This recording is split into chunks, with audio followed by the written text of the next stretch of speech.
evening and welcome to the College of Lake County Board of Trustees meeting on September 27th, 2016. We'll have item 1.1, call to order and the roll call, please. Mr. Anderson. Here. Dr. Kerrigan. Right. Ms. Scott-Garian. Here. Dr. Griffin. Here. Ms. Howland. Here. Mrs. Olschlager. Here. Ms. Paul. Here. Mr. Kondenar. Here. Next is item 1.2, the approval of the agenda. And before I ask for approval of the agenda, we have a few agenda announcements to go through. We have a new and more detailed agenda, item 7.4, the resolution authorizing the intergovernmental agreement with the Illinois CDB Board. And we want to restart the CDB, Lakeshore Campus Expansion Project, as we've been talking about. And the new agenda items in the places here, and Ken Josh is going to walk us through those changes in the new agenda item after we have a motion and a second for discussion.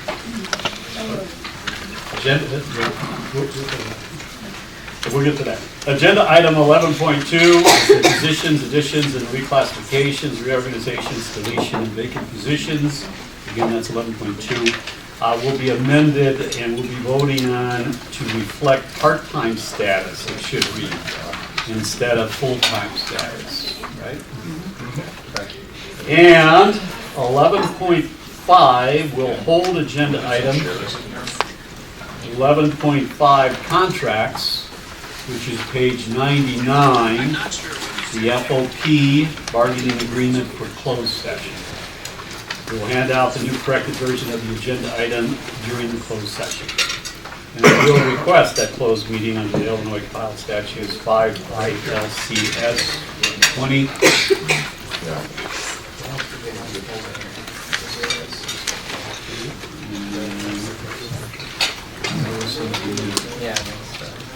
Okay, I've got a request to hold item 6.2. It's just the first reading. Yeah. While it's the first reading, we're going to talk about it in closed session and make comments there since it involves employee benefits.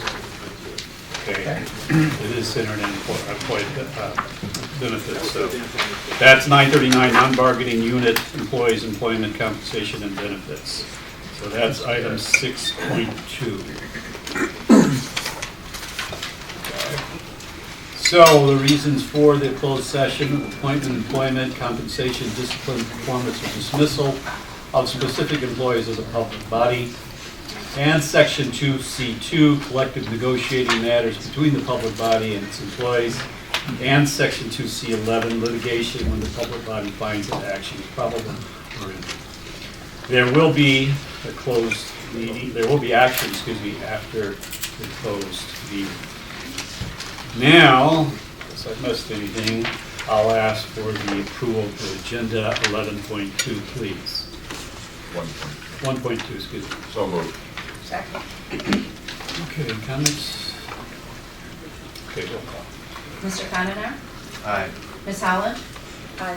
Mrs. Olschlager. Aye. Ms. Paul. Aye. Mr. Anderson. Aye. Dr. Kerrigan. All right. Ms. Scott-Garian. Aye. Dr. Griffin. Aye. Next is item 2, the approval of the minutes, and we have 2.1 is the committee of the whole closed meeting held on August 23rd, 2016. The 2.2, the regular meeting of August 23rd, 2016. And then the 2.3 is the closed meeting of August 23rd, 2016. I'll ask for a motion for all three, please. So moved. Second. Comments, questions?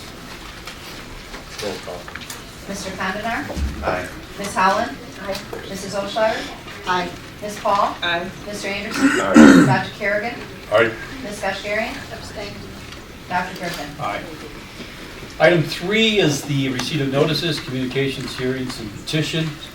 This is part of the meeting where the public may address the board. If there's someone in the audience that would like to do so, please approach the podium, state your name, and if available, provide your written comments or contact information to Karen after you have spoken.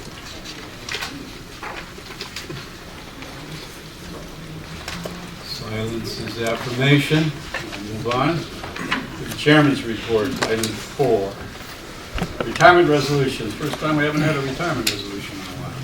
No retirement resolutions. So with that, go to 4.2, Student Trustee Report. Bernard, would you mind doing that? Oh, yes, thank you, Mr. Chairman. My last report to this board, to my regret, began with some sardonic remarks about the lack of participation and divisiveness among voters and their quadrennial, largely spectator-style attendance. I think I may have some apologizing to do, but rarely have I been so happy to be so wrong. In a truly heartening display of action directed towards empowering all members of our CLC community, 11 new deputy registrars have eagerly and enthusiastically taken up the mantle of equity and an equal voice for all. No additional goading from me was required. In fact, faculty members, staff, as well as student leaders seem to be coming out of the woodwork beside us. 7 out of those 11 new registrars are students. Students like the new Rajaguru, our student government president, who has worked very hard to coordinate and keep everyone informed throughout this process. She's also greatly contributed to CLC's collaboration with the Rock the Vote campaign and our all-campus-wide participation earlier today in National Voter Registration Day.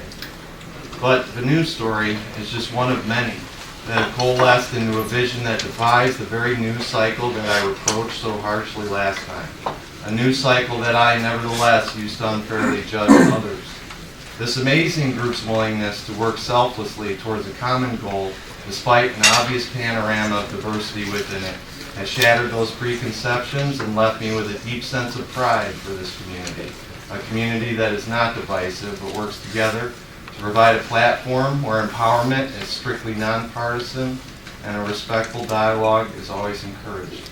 I want to thank you all who have made this possible. And that concludes my report. Okay. Thank you, Bernard.